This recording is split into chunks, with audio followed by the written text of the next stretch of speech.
In this video, we will explore what the average Roman would have eaten on a day-to-day basis.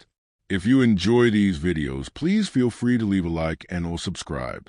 Now let's get started. Imagine waking before sunrise in a city of 1 million people. The streets are already alive, bakers shouting, cartwheels grinding over stone, the smell of wood smoke threading through narrow alleyways. This is Rome, at the height of the empire, and somewhere in this sprawling, noisy, magnificent city, an ordinary person is starting their day. Not a senator, not an emperor, just a person, a craftsman, perhaps, or a street vendor, a freedwoman running a small store, or a young apprentice sweeping out a workshop. What does their morning look like? What do they eat? The answer, if you're expecting feasting couches and roasted peacock, might surprise you. For the vast majority of Romans, perhaps 9 out of every 10 people living in the city, the morning meal was almost nothing at all. They called it the iron taculum, and it was taken quickly, often standing up, sometimes eaten while walking to work in the gray pre-dawn light. There were no tables set, no family gathered. Romans didn't really do breakfast the way we might imagine. It was functional, it was fast, and it was small. A piece of bread coarse, dense, made from emmer wheat or barley dipped into a little olive oil, or smeared with a scrape of garum, that famous pungent fermented fish sauce that Romans put on almost everything. A few olives, if you had them, a handful of dried figs, perhaps, or a bit of hard cheese, washed down with water, or if you were lucky, a small cup of wine, usually thin and heavily watered. That was it. That was breakfast for most of Rome. And yet, even in its simplicity, that morning meal tells us something profound about the Roman world. Take the bread. Bread was so central to Roman life that the government distributed it free to hundreds of thousands of citizens in the city of policies so important it had its own name, the annona. The grain came from Egypt, from North Africa, carried in great ships across the Mediterranean, and unloaded at the port of Ostia. An entire bureaucratic system, inspectors, warehouses, bakers, distributors existed for the sole purpose of making sure Rome had enough bread. Emperors who let the bread supply fail did not last long. The bread itself varied enormously depending on your means. The wealthy ate Poni's Candida's white bread, finely milled, light and soft. The poor ate darker loaves, grainy, sometimes mixed with legume flour to make the wheat go further. Archaeologists excavating Pompeii, that extraordinary frozen moment from 79 AD, found an entire bakery still intact, with loaves carbonized in the oven, perfectly preserved. Each loaf was scored into 8 sections, like a modern focaccia, making it easy to tear and share. Some even had the baker's stamp pressed into the crust, a kind of ancient branding. Now, the olive oil. This deserves a moment of its own. If bread was the foundation of the Roman diet, olive oil was a medium through which almost everything else was experienced. Romans used it the way we might use butter, vegetable oil, and salad dressing all at once. They cooked with it, preserved food in it, drizzled it over vegetables, mixed it into sauces, and used it medicinally. They even burned it in lamps to light their homes. The olive groves of Italy, Spain, Greece, and North Africa supplied the empire with oil in staggering quantities. Amphorae, those tall, 2-handled ceramic jars, were the shipping containers of the ancient world, and the most common thing found inside them was olive oil. On the edge of Rome, there is a hill called Monte Testaccio, and it is made entirely of broken amphorae, tens of millions of them, discarded over centuries. A hill of rubbish that tells us more about Roman trade and consumption than almost any written text. Good olive oil was graded and prized. The finest was cold-pressed, pale green, fragrant. Cheaper oil was darker, more acidic, used for cooking in lamps rather than the table. A Roman who knew their oils was considered educated in the pleasures of life. And then there is garum. If you've never heard of garum before, prepare yourself, because this is perhaps the most Roman thing in the entire Roman diet. Garum was a sauce made by fermenting fish, usually small, oily fish like anchovies or mackerel with salt, in large open vessels, in the sun. The mixture was left for weeks or months, broken down by enzymes, until it became a liquid of intense, concentrated flavor. The smell during production was apparently extraordinary and not in a good way. The Roman writer Pliny noted that garum factories were typically located well outside city walls for this very reason. But the finished product? Romans were obsessed with it. It was their soy sauce, their Worcestershire sauce, their MSG. It went into almost everything: meats, vegetables, sauces, soups. Mixed with wine, it became enogarum. Mixed with vinegar, oxygarum. Mixed with olive oil, oleogarum. The finest grades made from the livers of certain fish, clear and amber-colored, were incredibly expensive, compared by Roman writers to fine perfume. It's worth noting that garum isn't really gone. In Southeast Asia, fish sauce is used in almost exactly the same way.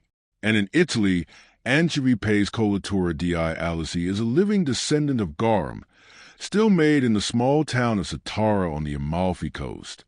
When you open a jar of anchovies and drizzle the oil over your pasta, you are, in a small way, eating like a Roman. So the ordinary Roman has had their bread, their oil, perhaps a smear of garum or a few olives. The sun is coming up.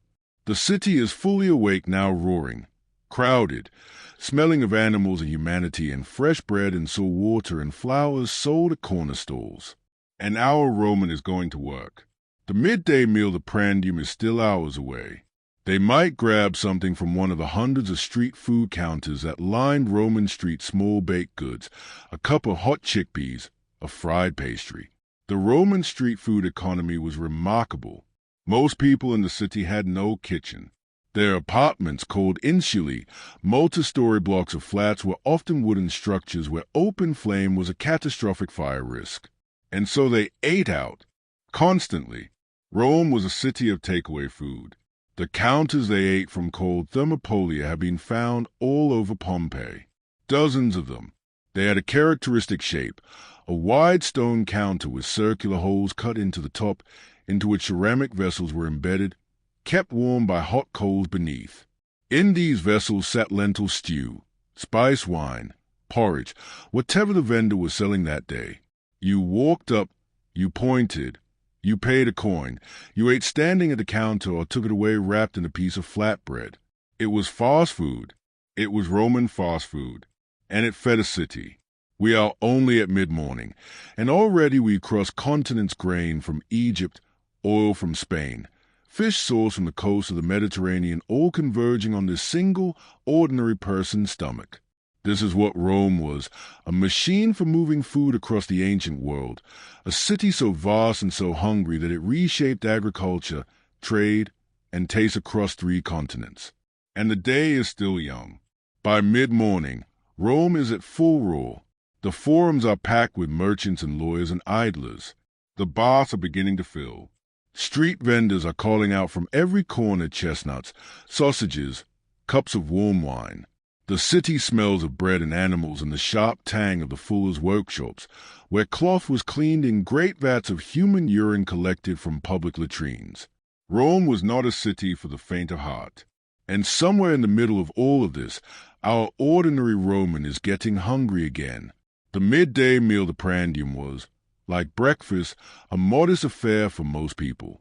A light meal, eaten quickly, often cold. Leftovers from the night before, perhaps more bread, some hard-boiled eggs, a handful of olives, a few figures. Maybe a slice of cured meat. Romans were fond of a kind of salt-cured pork not unlike modern ham, or a wedge of cheese made from sheep's or goat's milk. It was not a meal anyone lingered over. It was fuel. Romans saved their appetite and their time for what came later. But before we get to the great meal of the day, let's stay a little longer in the streets, because Roman street food deserves far more attention than it usually gets. We tend to imagine ancient food as primitive, rough, unseasoned, simple. The reality was anything but. Roman street vendors offered an astonishing variety, and the flavors they worked with were complex, layered, and often surprising to modern tastes. Take one of the most common street foods, pulls. This was a thick porridge made from emmer wheat or spelt, cooked down until it was dense and filling. Before Rome had bread in its earliest centuries, pulse was a staple. Romans ate it so constantly and so devotedly that the Greeks mockingly called them pultiphagionides, porridge eaters. Even as Rome grew into an empire of extraordinary sophistication, porridge remained a comfort food, a working food, something you could buy hot from a street stall for a coin and eat from a clay bowl on the pavement. But pulse was not plain. It was seasoned with herbs, enriched with cheese or olive oil, topped with whatever was available: roasted vegetables, cured fish, a spoonful of garum. Street cooks had their own recipes, their own reputations.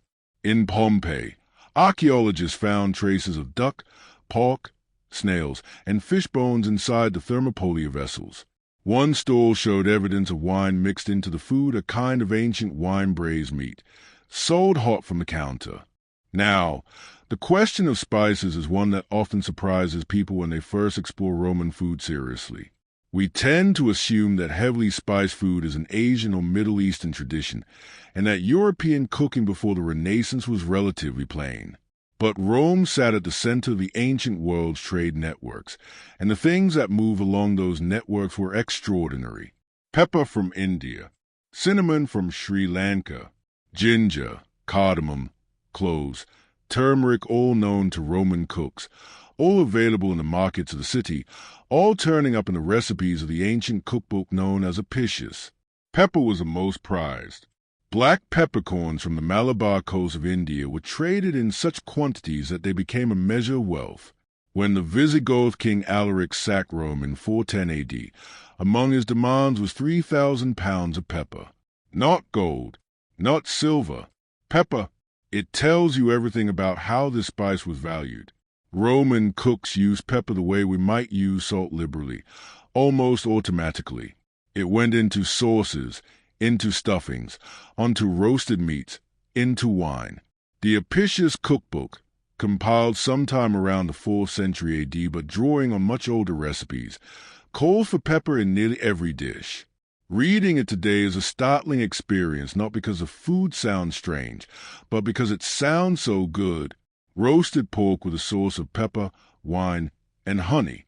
Stuffed dates rolled in salt and fried in oil. A cucumber salad dressed with layers of the juice of a now extinct plant called silphium mixed with vinegar and garum. Silphium deserves a brief mention because it is one of the great culinary tragedies of history.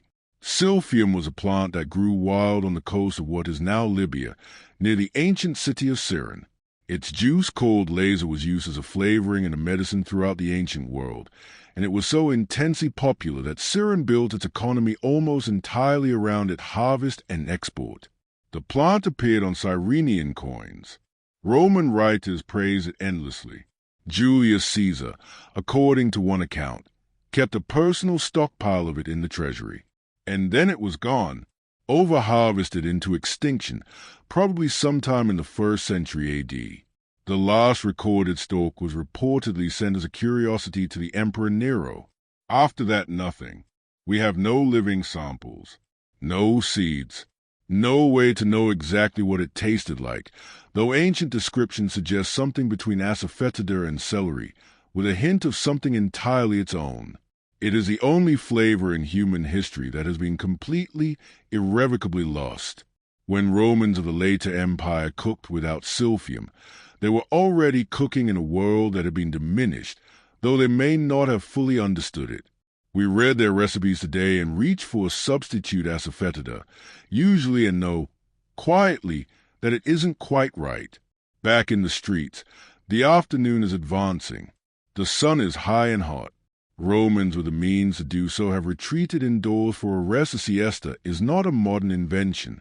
The baths are now at their busiest, because bathing in Rome was not a private act.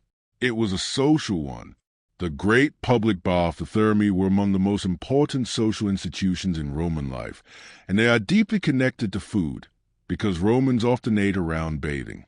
Vendors set up outside the baths. Friends arranged to meet there and then go to dinner. The smell of food drifted through the changing rooms. Martial, the Roman poet, complained about a neighbor who sang loudly in the baths and ruined his appetite, which suggests he was planning to eat either before or after his visit. Inside the baths, you might buy a small snack from a roaming vendor, a bit of pastry, some roasted nuts, a cup of spiced wine. The line between eating and every other social activity was, for Romans, remarkably thin. Food was everywhere. It punctuated the day the way conversation punctuates a modern social gathering, constantly, casually, without ceremony. And now, as the afternoon softens and the shadows begin to lengthen, something shifts in the city's rhythm. The working day is winding down. Workshops are closing. The last of the market vendors are packing away their unsold goods. And the Roman world is turning its attention toward the event that will define the rest of the day, the meal that mattered most, the thing that Romans of every class looked forward to from the moment they woke. The cena, dinner. For the poor, dinner was still a humble thing, a bowl of lentil soup, thick and warming, made with whatever vegetables were in season. Cabbage, leeks, onions, turnips, perhaps a piece of saltfish. A cup of Posca vinegar mixed with water, the drink of soldiers and laborers, or rough, cheap wine purchased by the jug from the nearest tavern. Lentils, in particular, were the food of the Roman poor in a way that was so well understood it became a kind of shorthand. When the satirist Juvenal wanted to describe a life of humble contentment, he mentioned lentils. When Romans wanted to make a point about someone's lowly origins, they mentioned lentils. And yet, and this is important, lentil soup, well made, with good olive oil and herbs and perhaps a scattering of pepper if you could afford it, is one of the great pleasures of Mediterranean cooking. The poor of Rome were not eating badly. Exactly. They were eating simply, and simply can be deeply, profoundly good. The legumes deserve their moment in this story, because they were far more than poverty food. Beans, lentils, chickpeas, fava beans, these were the protein backbone of the Roman diet for most of the population. They were cheap, they stored well, they were nutritious, and in the hands of a skilled cook, they were delicious. Fava beans, what we might call broad beans, were ancient even by Roman standards. They had been grown around the Mediterranean for thousands of years before Rome existed. Romans boiled them, mashed them, fried them, made them into thick dips not unlike modern hummus. They were offered at religious festivals. They were used in voting a white bean for yes, a dark bean for no.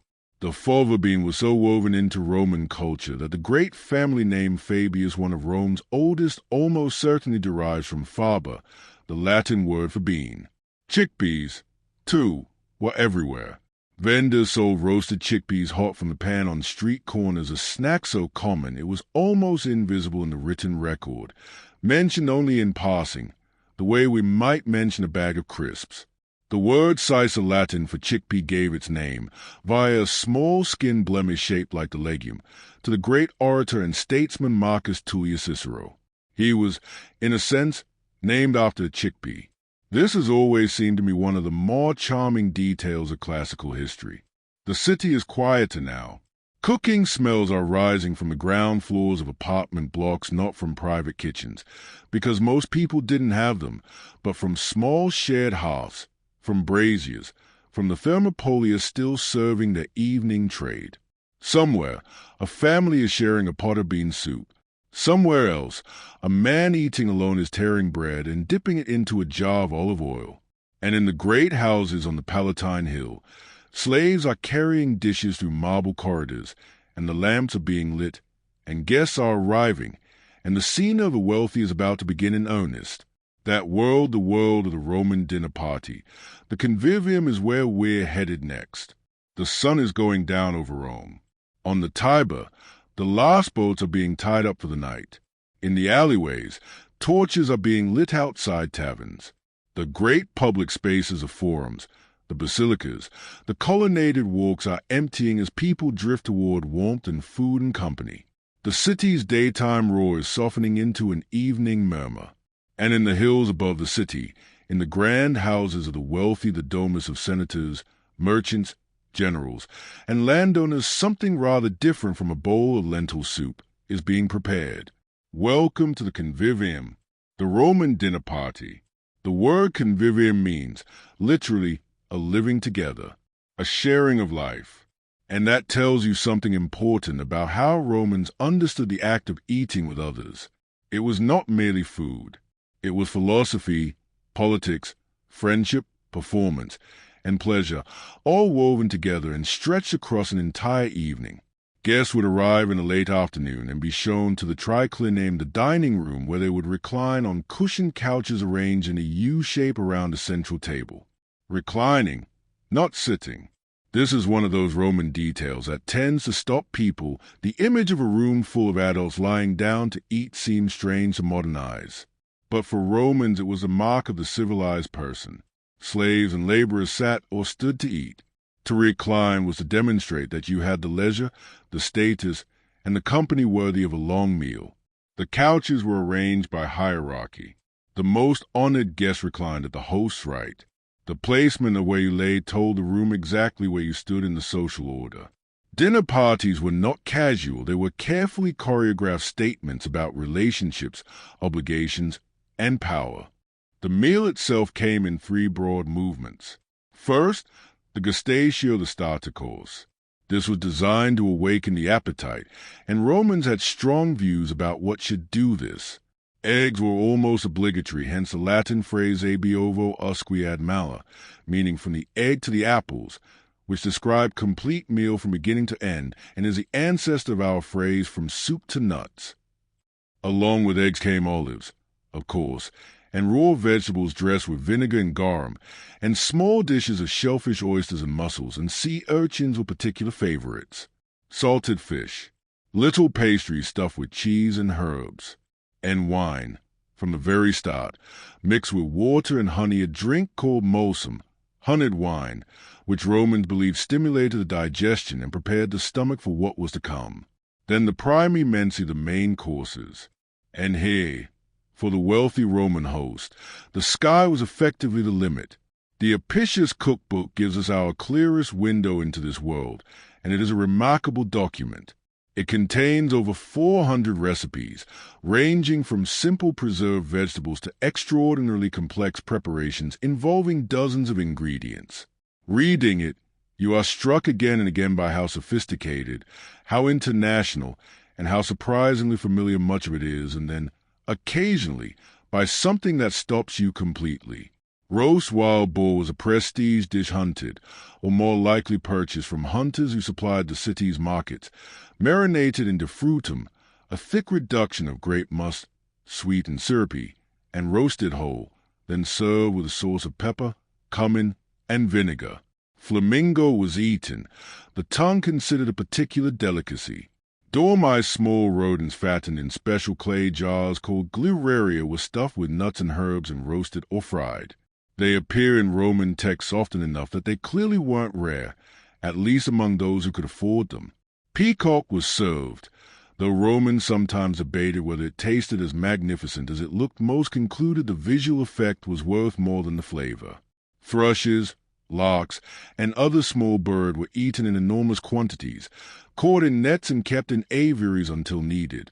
Oysters were shipped live from Britain and the Adriatic coast, packed in snow carried down from the mountains, and Romans were discerning about their provenance. Oysters from Rutupi on the British coast were considered among the finest in the empire. But perhaps the most interesting thing about Roman elite food is not the exotic ingredients, it's the sauces.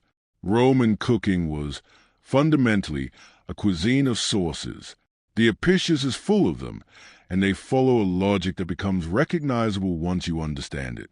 Most Roman sauces combine sweet, sour, salty, and savory in proportions that would feel at home in a modern Southeast Asian kitchen. Sweet from honey or defrutum, sour from vinegar, salty from garum, savory from herbs and spices. These four elements played against each other. Balanced or deliberately unbalanced produced a flavor profile that was distinctly Roman.